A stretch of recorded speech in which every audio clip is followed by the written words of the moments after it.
On April 27, 1945, 61-year-old Benito Mussolini and his 33-year-old lover, Clara Petacci, dressed in Nazi uniforms and rode with German SS officers to the Swiss border. Mussolini clutched his rotten gut, a constant source of pain since he had entered the war. Years of worry over the success of the fascist party and over his own safety had left him with ulcer after ulcer. And now, the greatest ulcer of all. He had just learned that those pezzo di merda Nazis were going to surrender to the Americans and the British. Curse all of them and their dead bastard ancestors. He needed them to wait so that he could surrender first. He needed to distance himself from the Nazi regime, to prepare legal documents showing how he wasn't complicit in war crimes. But there was no time now. He had to get to Switzerland. He felt he would be safe there. They had remained neutral in the war and likely wouldn't turn him over to the Allies. But as the car neared, it was stopped by communist partisans, enemies of the fascists. It was a standoff. The Germans and the communists had similar numbers. It was anyone's guess who would survive a shootout. Mussolini had the most reason to worry. He hoped the communists would just assume he was another German soldier. But for the last 2 decades, he had plastered his face on every poster, banner, and pamphlet in Italy. Of course they recognized him. He was Il Duce, the leader.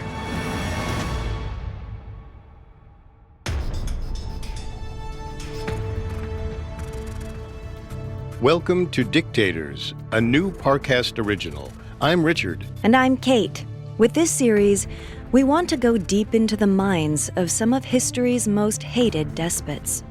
We all know about the atrocities committed by the likes of Hitler and Stalin. In the United States, we're familiar with longtime American adversaries such as Fidel Castro and Kim Jong-un. On Dictators, we'll trace the psychological, cultural, and spiritual influences that transformed these individuals. Either they were born psychopathic or they were hardened by circumstance. Without fail, each went from wanting to save their country to destroying it. You can find all episodes of Dictators and all other Parcast originals for free on Spotify or wherever you listen to podcasts. To stream Dictators for free on Spotify, just open the app and type Dictators in the search bar. At Parcast, we're grateful for you, our listeners. You allow us to do what we love. Let us know how we're doing. Reach out on Facebook and Instagram at Parcast and Twitter at Parcast Network. And if you enjoyed today's episode, the best way to help us is to leave a 5-star review wherever you're listening. It really does help. Last week, we began our discussion of World War II dictators by tracing the rise of the man who invented fascism, Benito Mussolini. Today, we'll see how Mussolini's decision to join World War II on the side of the Germans proved disastrous to his rule. His oscillation between whichever ideologies suited his purpose came back to bite him as Italians of all political persuasions turned against him. Mussolini had been in power since October 1922. But in May 1940, he had a decision to make. Hitler had ordered his Nazis into Poland in September of the previous year. Britain and France responded by declaring war on Germany. And now, in 1940, everyone looked to Italy to see which way it would fall. Mussolini's fascists, of course, had more in common ideologically with the Germans. Fascism and National Socialism were basically one and the same. Believe in the party, obey the party, fight for the party. Mussolini's image of the ideal Italian man, which he had been cultivating since childhood, would now be put to the test. Could the ideal Italian man win a world war? He would sit in his offices at the Palazzo Venezia ruminating on the decision. It was a massive empty space with just a small desk next to the gargantuan fireplace. Above the hearth, there was a triangle with the fasces in the center, an axe with a bundle of wood around it. This was the symbol of fascist authority, a symbol of ancient Rome. Mussolini had promised a return to the glory of that long-dead empire. He couldn't deliver on that promise if he didn't conquer the world on the side of the Germans. Many had tried to talk him out of joining the war, including Galeazzo Ciano, his foreign secretary and son-in-law. Italy was not ready. According to researcher Jim Powell, Mussolini's fascist economic policies, while initially successful, had turned sour over the previous decade. Intervening in industry, telling citizens where to work, telling factory owners what to produce, initially saw a decrease in unemployment and an increase in production. But when everyone took their orders from one central authority, things quickly became inefficient. By 1925, just 3 years into his dictatorship, Mussolini couldn't keep everything straight, often approving contradictory orders from different finance ministers. Bureaucrats at every level expected to be paid off with government subsidies, as they had been since the fascists took over. Soon it became extremely difficult to produce anything, as a web of bureaucracy had to be navigated to get approval for any action. Production went down. Imports were down too, as the fascist system emphasized Italian products. Prices spiked, and the workers Mussolini had championed suddenly couldn't afford to eat. But Mussolini was never one for honest introspection. He blamed everyone but himself, constantly replacing his ministers and demanding that his people work harder. The ideal Italian man started to resemble the monarchs he hated in his youth. Meanwhile, in Germany, he saw the younger, more fanatic Adolf Hitler gain the full support of his people and use their considerable resources to conquer Poland, Norway, Denmark, and much of France in short order. The Axis was doing what he had always wanted to do. They were forming the empire that Mussolini had promised to his people. His son-in-law Ciano reminded him of his younger self, idealistic, energetic, and yet Ciano was against a war. But all Mussolini could think was that he owed it to men like Ciano to deliver a glorious new Italy. In early 1940, he had seemed to agree that war was a bad idea. But by June, he had changed his mind. They would join the Germans and seize their destiny. Mussolini declared war on the Allies on June 10, 1940. He said, "We embark on our campaign against the plutocratic and reactionary regimes in the West. We wish to break the military and territorial shackles that strangle us in our own sea, because a nation of 45 million inhabitants will only be free if it has free access to the ocean." And so he made the war about gaining new territory for Italy. In calling the Allies plutocratic, or essentially capitalist cronies, he tried to create a contrast that highlighted his own country as more equal and free. Men in his government, such as Ciano, didn't dare disagree. They knew what happened to those who went against the party. And so the Italian military, food shortages and all, was mobilized for war on June 10, 1940. Their first move was to attack southern France and capture Menton, a port town on the border between Italy and France. Mussolini wanted to support Hitler on the French front and gain as much territory in that country as possible. The port was captured around June 24th. Armchair historian Griffin Johnson points to a wide number of factors that made this battle and the battles that followed difficult and occasionally disastrous for the Italians. The Italian army was somewhat ramshackle to begin with. Many young men had been killed or were injured just 5 years earlier during Mussolini's conquest of Ethiopia. That war was popular in Italy, as it showed that Mussolini could do what monarchs of the past had failed to do. But it had angered the League of Nations, which was powerless to do anything about it. This new war would ultimately make Mussolini unpopular both at home and around the world. On the home front, newly conscripted soldiers were often peasants who had little training and poor understanding of how to operate the heavy machinery of modern warfare. The people knew their sons were being sent off to die. Italy's inefficient factories produced substandard equipment to the point that some soldiers preferred to use World War I-era guns because they were more reliable. Historian Frank Joseph even found that Allied soldiers actually appreciated Italian artillery, as the shells often failed to explode upon impact. The country couldn't get out from behind the curve, as its coastal geography meant its resources were too scarce. As always, Italy would never be Germany if for no other reason than the fact that Germany had more forests, mines, and oil deposits. When France surrendered to Germany and Italy in late June 1940, Italy's only gain was the aforementioned coastal town of Mentone. The Germans had done most of the fighting, and everyone knew it. Of Italy, Hitler said, "First, they were too cowardly to take part. Now they're in a hurry so that they can share in the spoils." Though he maintained public support for Italy and Mussolini, privately he knew that it was only a matter of time before they became a vassal. Mussolini had to save face. His entire platform was predicated on masculine strength, on the ability to wage modern mechanical war. The ideal Italian man was strong, aggressive, a futurist. He would show the world.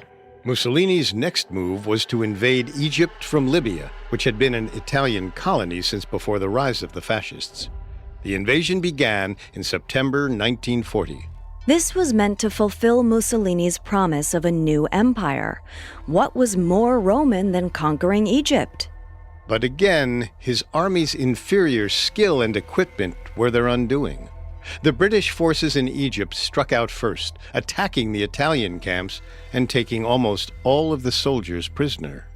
Hitler would have to send one of his best generals, Erwin Rommel, to clean up yet another mess of Mussolini's in the Western Desert Campaign that raged from February 1941 to May 1943.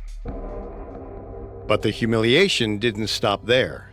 Mussolini couldn't accept that his army was completely useless against that of pretty much any other European country. He thought that perhaps the British had simply been too well entrenched in Egypt. Maybe a smaller country would be easier pickings. And so he ordered his army into Greece and Albania in October 1940. Both were right across the sea from the Italian peninsula and were, of course, a part of the Roman Empire of centuries past. But the Greeks would not let their country fall so easily. This was a classic case of home field advantage. They knew the rocky terrain well and were able to outmaneuver and, in general, outfight the larger Italian army. The Greek campaign was indeed a repeat of ancient history, but not the episode Mussolini had expected. Allied press, which would have inevitably made its way to Mussolini, hailed the Greeks as modern Spartans, holding off the armies of Xerxes, or in this case, the Italian oaf, Mussolini. 1941 was thus the year of Germany cleaning up Italy's messes. We mentioned that Erwin Rommel was forced to hold off the British advance in Libya. Now, in April, German forces had to invade Greece. The German army was superior for all the reasons the Italian army was inferior. Hitler's bureaucracy worked. It was filled with talented individuals with undying loyalty to his cause. Germany had abundant resources that allowed it to produce a seemingly infinite supply of high-tech war machines. And most importantly, there was strong support in Germany by those who believed in Hitler and his cause. This is where Mussolini's waffling political beliefs came back to bite him. He used socialism to appeal to the poor, rural working class. He used romantic rhetoric about the Roman Empire and the power of technology to appeal to the middle class and the wealthy. But this meant he stood for different things to different people. And so as soon as the food started running out and the bombs started falling, his support collapsed. Meanwhile, Hitler was truly recreating the Holy Roman Empire and was delivering on his horrible promise to exterminate the Jewish people. As terrible as it was, Germany's anti-Semitism made it into a powerful force.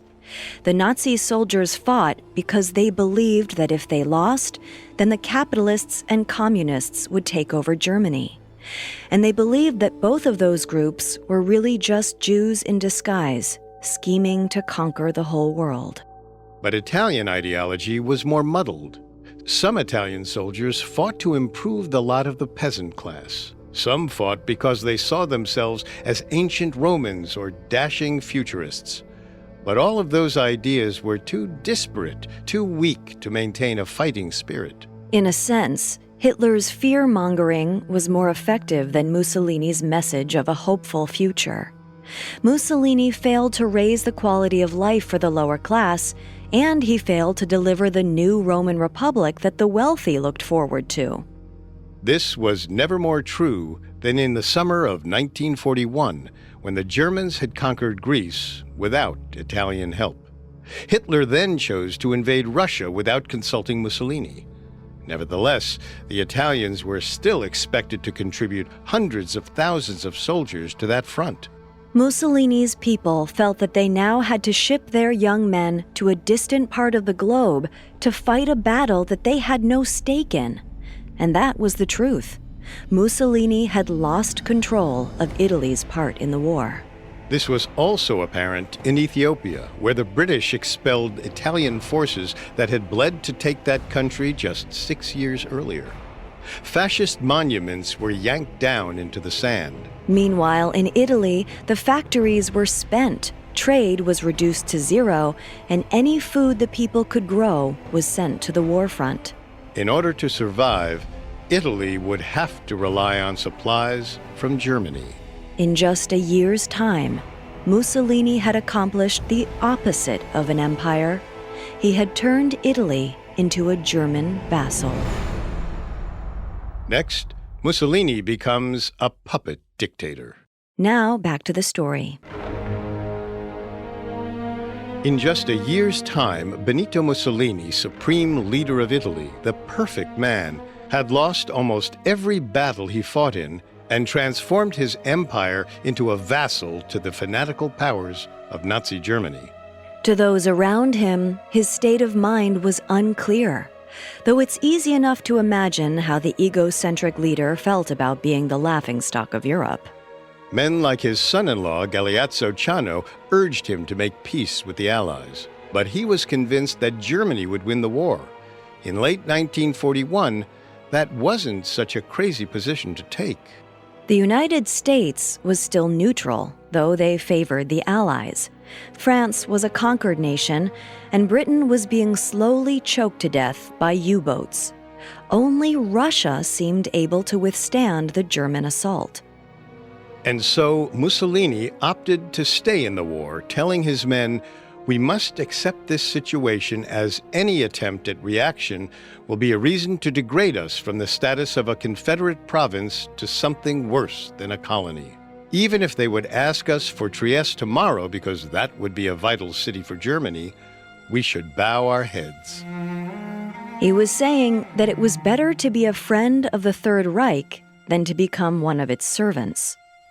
It's hard to say for certain, but it's possible Mussolini bore some regret for allying with the fanatical Nazis. Italian fascists were fanatical in their own way, but their society was more, well, Roman. It was concerned chiefly with masculinity and less with race and the near mysticism of the Hitler cult. As 1942 arrived in full swing, things only got worse.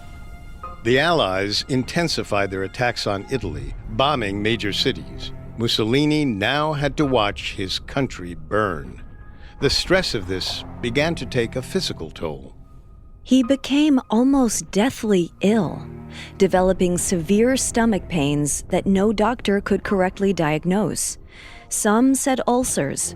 Others dared to suggest that it was psychosomatic. Mussolini's body was punishing him for what he had done. The condition eventually stabilized, best treated with a diet of warm milk and fruit. A further humiliation. Mussolini now dined like an infant. Meanwhile, Mussolini could only watch as Hitler turned what should have been an easy victory into a rapidly declining situation. He allied with the Japanese, who foolishly bombed Pearl Harbor in December 1941 and brought the Americans into the war. He failed to realize that British cryptographers had cracked German communications, reducing the advantage of German U-boats to nil.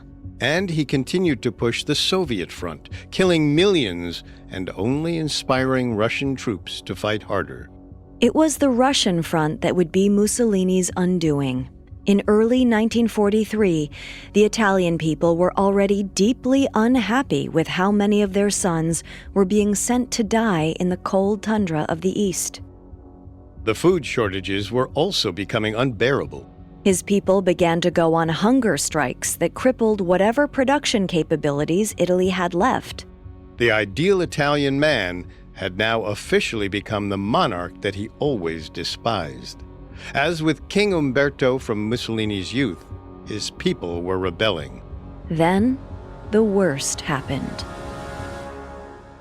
Failing to gain any ground in Russia and fearing an Allied invasion of France, Hitler ended his campaign in the Soviet Union in July 1943. All of the Italian sacrifice had been for nothing. Even worse, the first Allied campaign to retake Europe would not be in France, but Italy herself. The Americans and the British were coming to personally put an end to Mussolini's empire. He was furious. At home, he fired ministers and replaced them with new ones. He was deflecting, trying to make himself seem in control when he was anything but. Ciano wrote that Mussolini now understood that his role was very much secondary to Hitler's. But even that was kind. Mussolini probably didn't make the top 10 when it came to Axis leadership by 1943. The ideal Italian man, strong, aggressive, anti-religion, anti-monarchy, anti-women, had no way of recovering from failure. That list of traits didn't include introspection or listening to the wisdom of others. Which meant that Mussolini failed to realize that Ciano, General Vittorio Ambrosio, and none other than King Victor Emmanuel III were plotting to remove him from power.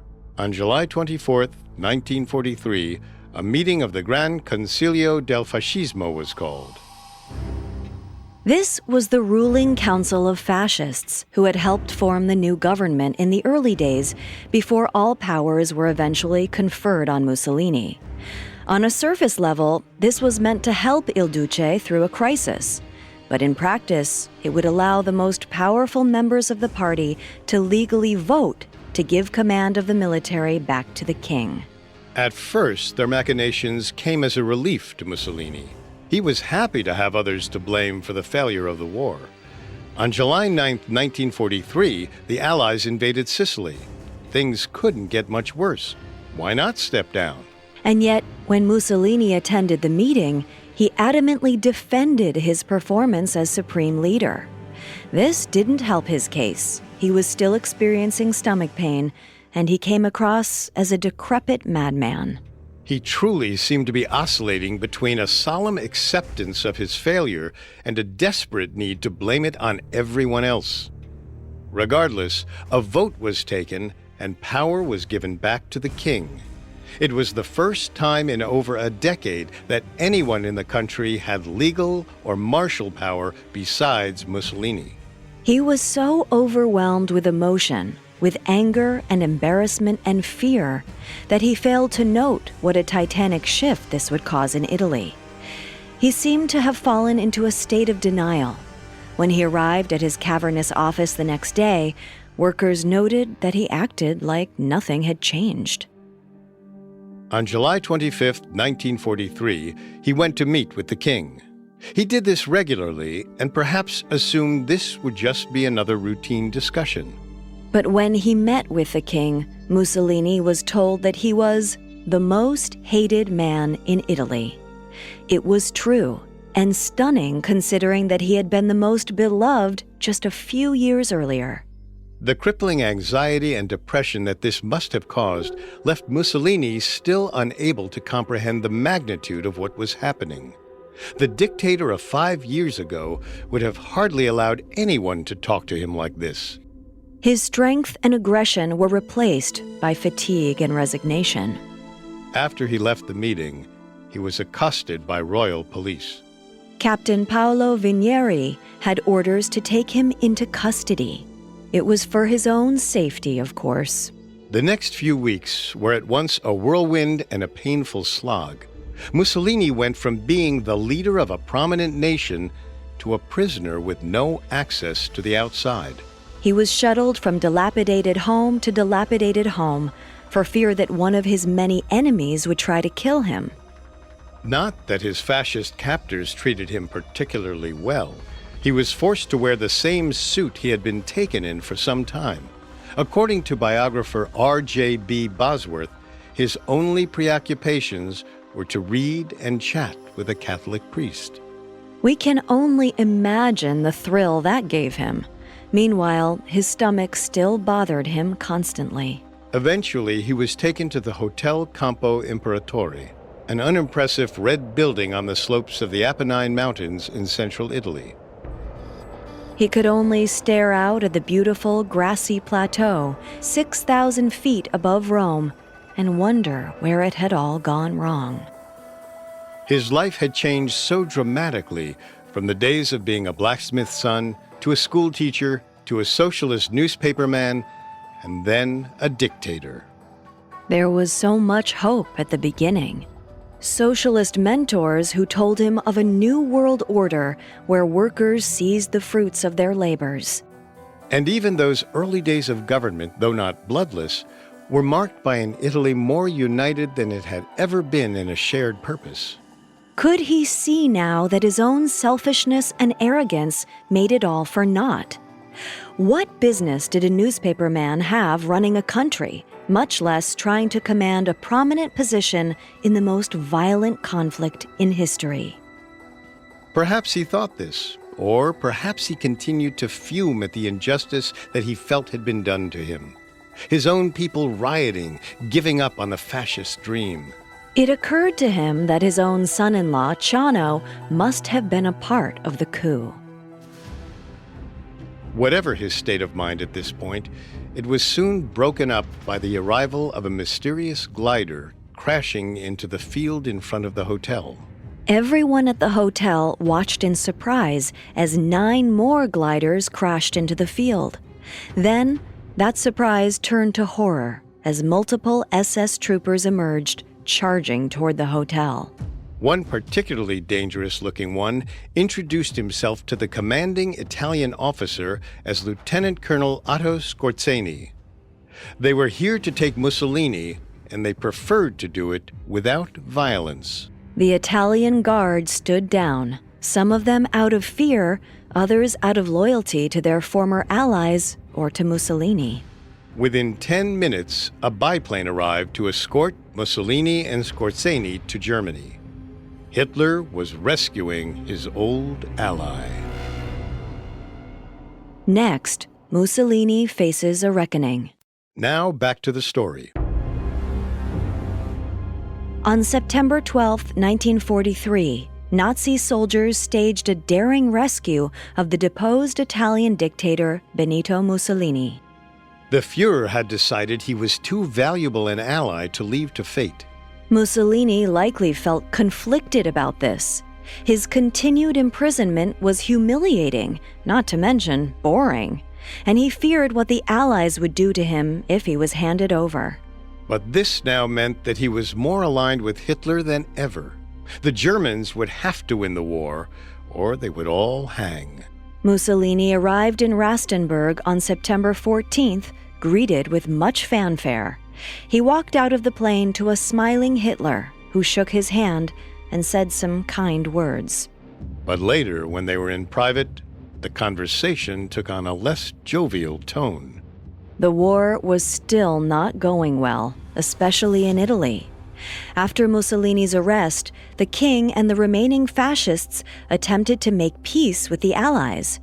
But the Allies had continued with their invasion of mainland Italy, and any remaining fascist leadership had fled. The Nazis now occupied the northern half of the country, including Rome, and they had taken prisoner any remaining fascist soldiers for fear of them betraying the Third Reich as the leadership had. The Allies still controlled the south and were gaining territory. According to writer Herd von der Aura, Hitler told Mussolini, "I will be very clear. Northern Italy will be forced to envy the fate of Poland if you do not want to rekindle the alliance between Germany and Italy by taking charge of a new state and a new government." He was threatening to dissolve Italy as a country entirely unless Mussolini went back and tried to run a fascist government from the north. To the nationalist Mussolini, who had staked everything on making Italy its own united nation, this was the ultimate threat. For all he knew, Germany still stood some chance of winning the war.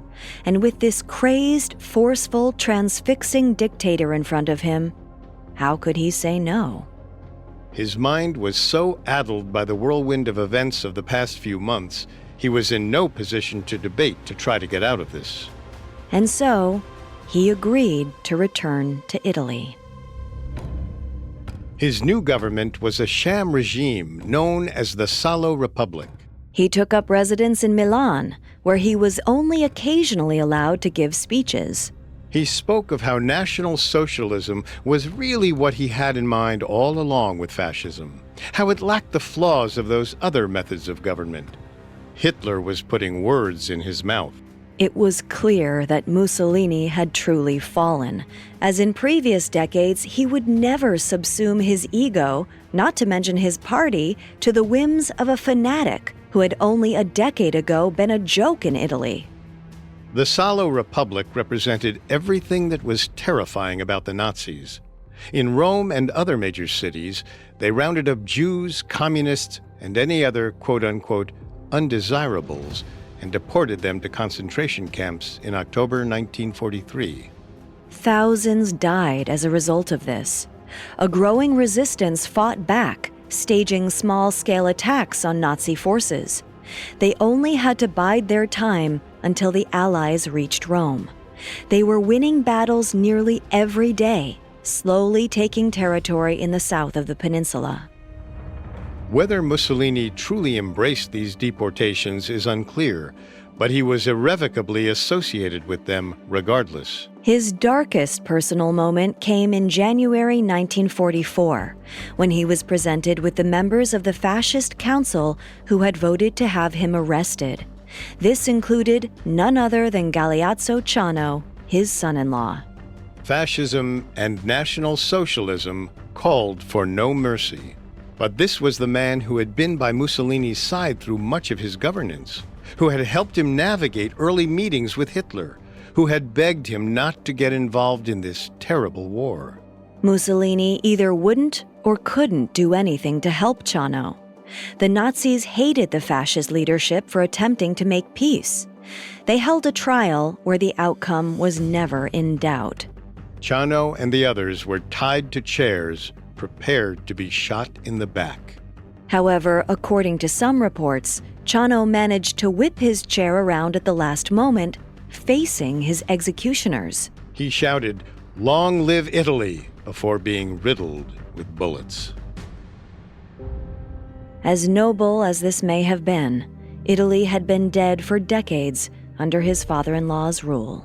And now it was a zombie, ruled over by two invading armies with a puppet dictator who was himself like the Walking Dead. But then on June 4th, 1944, the Allies finally arrived in Rome, and fascism and Nazism were all but wiped out in Italy. 2 days later, June 6, 1944, was D-Day. The Allies had returned to France. Hitler was doomed, and Mussolini would be too if he didn't act fast. He sent secret communications to the Allies trying to arrange a surrender while preparing his legal defense. This basically boiled down to, well, I'm not Hitler. The backup plan was to flee to neutral Switzerland, though even that was a gamble. This was a new world. The Allies had all the cards, and they wouldn't need to play by anyone's rules but their own. And yet, the Nazi war machine still worked well enough to make sure that Allied progress was slow. Mussolini spent the next several months in a state of extreme physical and mental duress as the world closed in around him. Hitler didn't care what happened to him. He was to stay as the puppet leader of the Salo Republic until the end. Paris was liberated in August 1944. The only targets left were Germany and the northern fascist-controlled part of Italy. Mussolini likely abandoned any hope of making peace with the Allies and instead consigned himself to the hope that the Germans would keep fighting long enough for him to escape to a friendly country. Perhaps Spain, where he had once lent Italian troops to help support the dictatorship of Francisco Franco in the late 1930s. It was this attitude that led him to Milan in April 1945. He arrived at the fascist headquarters where he had once directed black shirts to terrorize socialists. But upon meeting with the fascists, he was shocked to discover that they and the Germans were negotiating an unconditional surrender with the Allies. He was shocked at the Nazis in particular. Apparently, even Hitler's influence had its limits. The rallying cry of National Socialism and anti-Semitism faded in the face of absolute defeat. This changed everything for Mussolini. Now it was only a matter of time before he was handed over to his enemies with no ability to negotiate. He had to attempt to escape to Switzerland as soon as possible and then try to fly to Spain from there. A group of SS soldiers shuttled him along the northern Italian road that led to freedom. Mussolini assumed they were all fascist brothers in arms. He underestimated how much the Axis defeat had changed things. The car was stopped by communist partisans, Italians who had helped to liberate Italy and were now hoping for actual self-rule, not the totalitarianism Mussolini represented. When the partisans recognized Mussolini, the SS didn't protect him. Instead, they immediately turned him over, hoping to avoid bloodshed and hasten their own escape. Mussolini would have known only fear, confusion, and depression at this point. These men were not familiar to him. They were not Allied leaders who might have some political use for him. He was shuttled from hideout to hideout, not too dissimilar from his original arrest. He had only Clara Petacci, his mistress, to comfort him. But it would soon become clear what these partisans intended. They were the angry next generation, the new ideal Italian men. Italian futurist and fascist Filippo Marinetti, an inspiration to Mussolini, predicted that this was the ultimate and noble end to any true, strong, aggressive, masculine fascist. He once wrote, "When we are 40, let younger and stronger men than we throw us in the wastepaper basket like useless manuscripts. They will find us at last, one winter's night in the depths of the country in a sad hangar, echoing with the notes of the monotonous rain, crouched near our trembling aeroplanes, warming our hands at the wretched fire. They will crowd around us, panting with anguish and disappointment, and exasperated by our proud, indefatigable courage, will hurl themselves forward to kill us." Which is exactly what the partisans did to Mussolini and Clara, riddling them with bullets. 4 hit Mussolini's heart. His face was reduced to a lump. The blacksmith's son died in the northern country where he was born, his promise spilling out into the grass. His inability to overcome the selfishness and arrogance ingrained in him by his father led to the destruction of his country and the murder of thousands. South of him, many of Italy's greatest cities lay in ruins. It, and the rest of Europe, was a gaping wound. On April 29, 1945, the partisans unceremoniously dumped the bodies in a plaza in Milan. It wasn't long before the citizenry gathered around, realizing who this was. They kicked and spat on Mussolini's corpse, further disfiguring it. He and Clara were hung from meat hooks, a gory spectacle for all to see. The plaza was soon flooded with people, unbelieving that their reclusive Duce was now dead before them. Some spat on his corpse because they were socialists and communists who had been persecuted by the fascists for decades. Others were perhaps secret fascists themselves, simply taking the opportunity to punish their leader for his failure. It was a plaza full of all kinds of Italians. Only in death had Mussolini managed to bring them together. Mussolini's legacy was forever tainted by his abysmal war performance. In the modern day, there was an entire category of internet memes dedicated to mocking the failure of the Italian army in World War II. In the United States, most only know Mussolini as the dictator with the funny hat. He is a far less classic villain than his forever frenemy Hitler. In Italy, his descendants would go on to remain in the public eye, most especially his granddaughter Alessandra. She served as a senator and then as a member of the European Parliament, a body her nationalist grandfather likely wouldn't have approved of. Italy has largely become the tourism destination to Europe that Mussolini never wanted it to be. His masculine ideals still linger, however, with some longing for the leadership of the dictator who promised a return to the Roman Empire. Though Italy seems as ill-suited as ever for global conquest, that doesn't mean that some new, young, angry man won't look to the future and promise his people everything if they only turn on each other.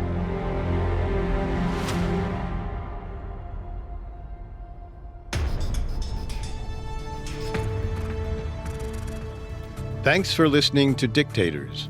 We'll be back next Tuesday with a new episode. You can find all episodes of Dictators and all other Parcast originals for free on Spotify. Not only does Spotify already have all of your favorite music, but now Spotify is making it easy for you to enjoy all of your favorite Parcast originals like Dictators for free from your phone, desktop, or smart speaker. To stream Dictators on Spotify, just open the app and type Dictators in the search bar. And don't forget to follow us on Facebook and Instagram at Parcast and Twitter at Parcast Network. We'll see you next time. Dictators was created by Max Cutler and is a Parcast Studios original. It is executive produced by Max Cutler, sound design by Anthony Valsic, with production assistance by Ron Shapiro and Carly Madden. This episode of Dictators was written by Greg Castro, with writing assistance by Kate Gallagher, and stars Kate Leonard and Richard Rossner. Remember, you can hear more tales of history's most terrifying tyrants by following the Parcast series Dictators. New episodes premiere every Tuesday. Listen free on Spotify or wherever you get your podcasts.